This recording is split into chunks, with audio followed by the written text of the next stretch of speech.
Hi friends, welcome to Nellai 360 tailor. இந்த வீடியோவில் நம்ம என்ன பார்க்க போகிறோம் அப்படின்னா, நீங்கள் வந்து ஆரி ப்ளவுஸ் தைக்க போகிறீங்க அப்படின்னா இந்த வீடியோ உங்களுக்கு ரொம்ப யூஸ்ஃபுல்லாக இருக்கும். ஸ்கிப் பண்ணால் முழுசாக பாருங்கள். நம்ம ஆரி ப்ளவுஸ்க்கு அமௌண்ட் வந்து எவ்வளோ வாங்குறது, அதுக்கப்புறமா அந்த ப்ளவுஸில் வந்து ஆரி போட்டு கொடுக்குறவங்க ஏதாவது மிஸ்டேக் பண்ணிட்டாங்க அப்படின்னா அதை வந்து நம்ம எப்படி சரி பண்ணி கொடுக்கணும் அப்படிங்கிறது தான் இந்த வீடியோவில் இருக்க போது. நீங்கள் இந்த சேனலை இப்போ தான் ஃபஸ்ட் டைம் பார்க்குறீங்க அப்படின்னா சப்ஸ்கிரைப் பண்ணிட்டு பாருங்கள். இந்த சேனலில் வர எல்லா வீடியோவும் உங்களுக்கு ரொம்ப யூஸ்ஃபுல்லாக இருக்கும். நீங்கள் இன்னும் மிஷினில் உட்காந்து தைக்க ஆரம்பிக்கிறா அப்படின்னா மிஷினில் உட்காந்து தச்சுக்கிட்டே இந்த வீடியோ பாருங்கள். நீங்களுமே ஒரு ப்ளவுஸ் தைச்ச மாதிரி இருக்கும். ஃபஸ்ட்டு வந்து நமக்கு ஒரு சைடு வந்து நமக்கு டிசைன் இருக்காது, ஒரு சைடு நெக்கில் தான் வந்து ஃப்ரண்ட்டில் டிசைன் இருக்கும். அதனால் நான் வந்து டிசைன் இல்லாத பகுதியை வந்து ஃபுட்டை வந்து மாற்றாமே முதல்ல தச்சு எடுத்துக்கிறேன்.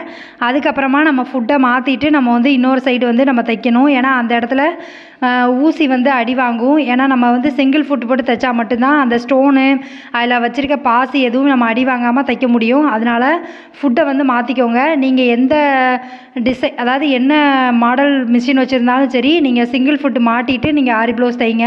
இந்த டிசைன் வந்து பார்த்தீங்கன்னா அந்த ப்ளவுஸ் வந்து கிராஸ் ப்ளவுஸே கிடையாது. ஆனால் வந்து ஆரி போட்டு கொடுக்குறவங்க வந்து இப்படி போட்டு கொடுத்துட்டாங்க. அவங்க வந்து இப்போ தான் வந்து பிகினராக அவங்க இப்போ தான் ஆரி போட்டு பழகிட்டு இருக்காங்க போல். அதனால் அவங்ககிட்ட கொடுத்துருக்காங்க. அவங்க வந்து இப்படி போட்டதுனால என்ன பண்ணுறதுன்னு தெரில அப்படின்னு சொல்லி என்கிட்ட சொல்லியிருந்தாங்க. நான் வந்து அதை வந்து கிராஸாகவே வச்சு அடிச்சுட்டு அதுக்கப்புறமா அந்த சைடில் ஒட்டு போட்டுக்கலாம் அப்படிங்கிற மாதிரி சொல்லியிருந்தேன். உங்களுக்கும் இந்த மாதிரி வந்து நெக்கு வந்து வேறு இடத்துல வச்சு கொடுத்துட்டாங்க, இல்லை ஒரு மாதிரி சாய்வாக போட்டு கொடுத்துட்டாங்க அப்படின்னா அதையுமே அதை வந்து நம்ம தான் வந்து சரி பண்ணணும். ஏன்னா நான் வந்து ஆரி போட்டு கொடுக்குறவங்க எப்படி கொடுத்தாலும் நம்ம அந்த டிசைனை வந்து கரெக்டாக வைக்கணும். அப்போ தான் நம்ம வந்து கரெக்டாக தைக்கிறோம் அப்படிங்கிறது அர்த்தம். ஏன்னா டிசைன் வந்து எந்த இடத்துலையும் அடி வாங்கிடக்கூடாது. அவங்க டிசைன் போடுறதுக்கு காசு கொடுத்து வாங்கியிருப்பாங்க. ஆனால் கஸ்டமரே என்கிட்ட என்ன சொன்னாங்க அப்படின்னா, உங்களால் முடிஞ்சால் தைங்கக்கா, இல்லைன்னா டிசைன் வேண்டாம் அப்படி தான் சொன்னாங்க.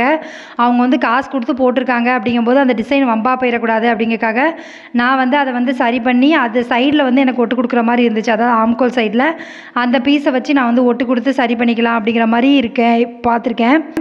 வேறு இடத்துல வந்து ஆரி போட்டு கொண்டு வந்தாங்க அப்படின்னா இந்த மாதிரி பிரச்சனைலாம் வரும். சில பேர் வந்து என்ன பண்ணுவாங்கன்னா, நமக்கு வந்து ஆம்கோல் சைடில் இடமே இல்லாதவருக்கு ஆரி போட்டிருப்பாங்க. சில பேர் வந்து ஃப்ரண்ட்டும் பேக்கும் வந்து ஒரே இடத்துல இருக்கிற மாதிரி போட்டு வச்சுருப்பாங்க. இந்த மாதிரி நிறைய பிரச்சனை இருக்கும். நீங்கள் வந்து ஆரி வாங்கும்போதே அந்த இடத்துல வந்து ப்ளவுஸை வச்சு பாருங்கள். ஏன்னா நம்ம வந்து அதில் எதை சரி பண்ண முடியுமோ அதை மட்டும் தான் சரி பண்ண முடியும். அதனால் ஆரி ப்ளவுஸ் வாங்க முன்னாடி இதெல்லாம் வந்து கண்டிப்பாக செக் பண்ணணும். நம்ம அவங்க கண்ணு முன்னாடியே ப்ளவுஸை வச்சு அதுக்கு மேலே வச்சு நீங்கள் வந்து கஸ்டமர் இருக்கும்போதே செக் பண்ணிடுங்க. ஏன்னா நாளைக்கு பிறகு நம்மளை வந்து எதுவும் குறை சொல்லக்கூடாது.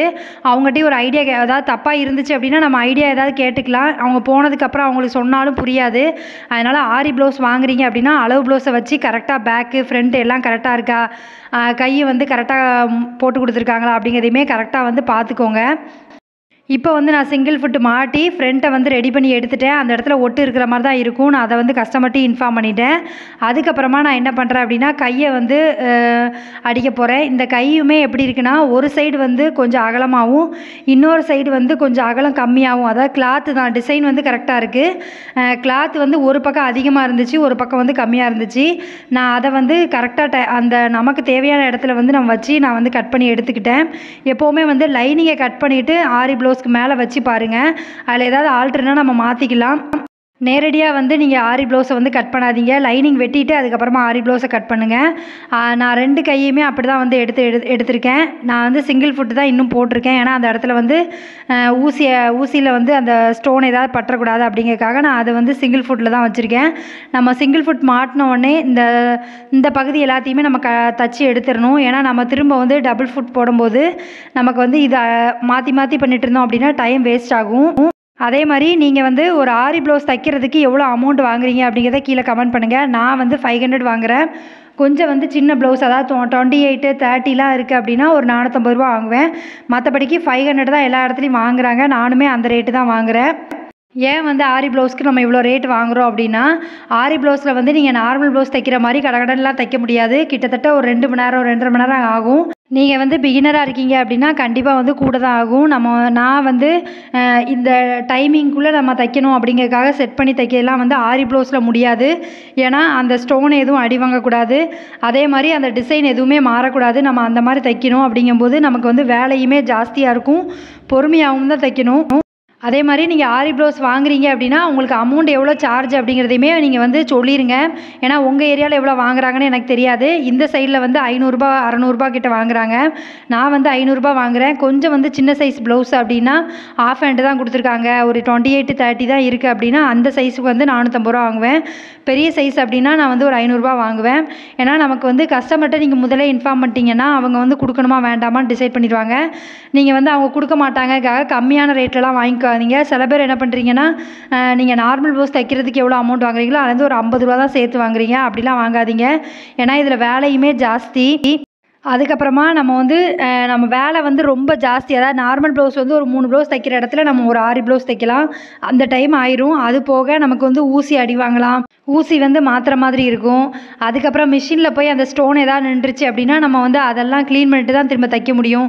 இந்த மாதிரி பிரச்சனைலாம் இருக்குது. அதனால் நீங்கள் வந்து ஆரி ப்ளவுஸ் வாங்குறீங்க அப்படின்னா கண்டிப்பாக வந்து அமௌண்ட் வந்து எவ்வளோ அப்படிங்கிறத வந்து தெளிவாக சொல்லிவிட்டு வாங்குங்க. இப்போ வந்து நான் வந்து பட்டியை வந்து ஜாயின் பண்ணி எடுத்துக்கிட்டேன். இந்த ப்ளவுஸில் வந்து அவங்க பிகினராக இருக்காங்க. அதாவது ஆரி போட்டு இப்போ தான் கற்றுக்கிட்டாங்க. அவங்கக்கிட்ட கொடுத்ததுனால அவங்க ஃப்ரண்ட் நெக் வந்து சைடை சாய்வாக இருக்கிற மாதிரி தைச்சிட்டாங்க. அதே மாதிரி பேக் சைடு என்ன தப்பு பண்ணிட்டாங்கன்னா ஹைட் வந்து 1 இன்ச்சு எக்ஸ்ட்ரா வச்சுருக்காங்க. அதாவது 1 இன்ச்சு எக்ஸ்ட்ரா கழுத்து உயரத்தை வச்சுட்டு கொஞ்சம் வந்து அகலமாக போட்டதுக்கு பதிலாக குறுகலாக போட்டாங்க. நான் வந்து அதை கஸ்டமர்கிட்ட இன்ஃபார்ம் பண்ணிட்டேன். அவங்க வந்து சரி பரவாயில்ல போட்டாங்கல்ல ஒன்றும் செய்ய முடியாதுலக்கா அதனால் இருக்கட்டும் அப்படிங்கிற மாதிரி சொல்லிட்டாங்க. ஏன்னா நம்ம அதெல்லாம் வந்து இன்ஃபார்ம் பண்ணிடணும். ஏன்னா நம்ம மேலே அதில் தப்பு எதுவுமே வராது. ஏன்னா அவங்க போட்டு கொடுக்குறது தான் நம்ம தைச்சி கொடுக்குறோம். அதனால் அதை வந்து கரெக்டாக இன்ஃபார்ம் பண்ணிடுங்க. இப்போ வந்து பேக் சைடு கழுத்து தான் நான் வந்து சுற்றி தைக்கிறேன். இதுவுமே சிங்கிள் ஃபுட்டில் தான் வச்சு தைக்கிறேன். ஏன்னா நமக்கு வந்து ஸ்டோன் இருக்குது அப்படிங்கிறனால நம்ம வந்து இப்படி தைச்சா தான் சரியாக வரும்.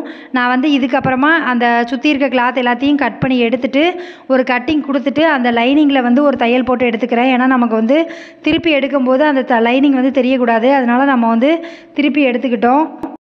நீங்கள் வந்து நார்மல் ப்ளவுஸ் தைக்கிறத விட ஆரி ப்ளவுஸ் தைக்கும்போது ரொம்ப வந்து கேர்ஃபுல்லாக தைக்கணும். ஏன்னா அதில் ஒரு நூல் வந்து கட் ஆனால் கூட உங்களுக்கு ஃபுல்லாக டிசைனில் உள்ள அந்த பீட்ஸ் எல்லாமே வெளியே வந்துடும். அதனால் அதை பார்த்து பண்ணுங்கள். ஒரு இடத்துல உங்களுக்கு ஒரு நூல் தேவைப்படுது அப்படின்னா அந்த நூலை வந்து கரெக்டாக கட் பண்ணி எடுத்து அந்த பீட்ஸை எடுத்துகிட்டு அந்த இடத்துல நாட் போட்டுட்டு ஒரு கை ஊசியை வச்சு தைச்சிட்டு அதுக்கப்புறமா வந்து அந்த ஷோல்டர்கிட்ட வந்து ஜாயின் பண்ணுங்கள். நான் வந்து இப்போ எல்லாத்தையுமே ஜாயின் பண்ணிவிட்டு நான் வந்து சுற்றி வந்து தையல் போட்டு எடுக்கிறேன்.